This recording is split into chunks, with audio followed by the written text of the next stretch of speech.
ले तोला देखे हो रानी, जब ले तोला देखे हो रानी, हो गए तोरे दीवाना। तोर गाँव में मोरे रानी लगे आना जाना, तोर गाँव में मोरे रानी लगे आना जाना। जब ले तोला देखे हो राजा, जब ले तोला देखे हो राजा, हो गए हो तोर दीवानी। तोर सुरता माए मोरे राजा ने सुहावे ना पानी, तोर सुरता माए मोरे बहिहान ने सुहावे ना पानी।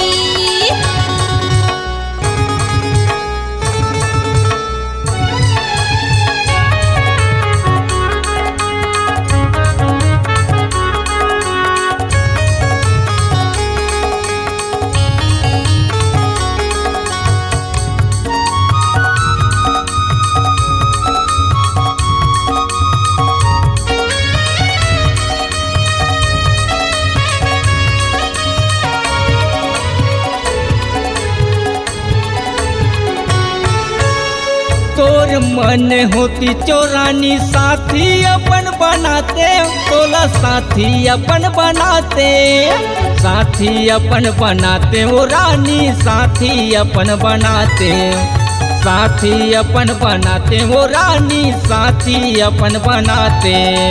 तोर संग माए मोरे राजा जिंदगी अपन बिताते, बहु जिंदगी अपन बहाते, जिंदगी अपन बिताते ग राजा, जिंदगी अपन बिताते, जिंदगी अपन बिताते ग राजा, जिंदगी अपन बिताते।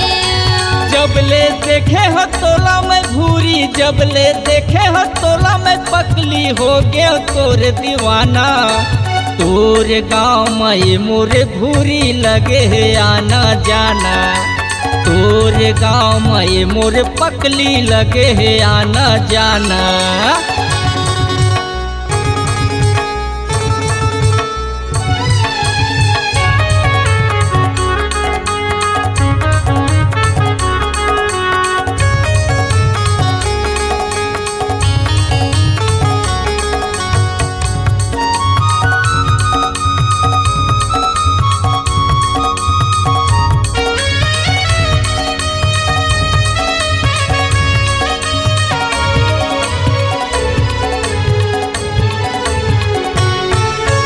बाजा बारात लेके आजा, कहाँ थो राजा तोला गावे, कहाँ थो राजा तोला, कहाँ थो राजा तोला गावे, कहाँ थो राजा तोला, कहाँ थो राजा तोला गावे, कहाँ थो राजा तोला।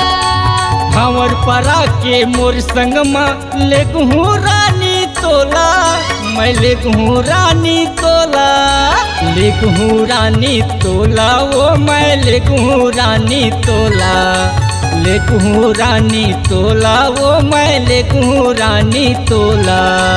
जब ले तोला देखे हो राजा, जब ले तोला देखे हो राजा, हो गए हो तोर दीवानी।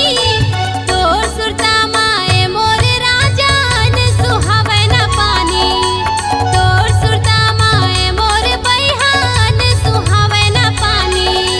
देखे हो जब ले तोला सुनीता, देखे हो जब ले तोला मैं रानी, हो गए तोर दीवाना। तोर गाँव अखड़ार में मोरो लगे आना जाना, तोर गाँव के मेला में मोरो लगे आना जाना। हो गए तोर दीवानी गा राजा, हो गए तोर दीवानी, हो गए तोर दीवाना सुनीता, हो गए तोर दीवाना। हो गए तोर दीवानी गा बहिहा, हो गए तोर दीवानी, हो गए तोर दीवाना, वो भूरी हो गए तोर दीवाना।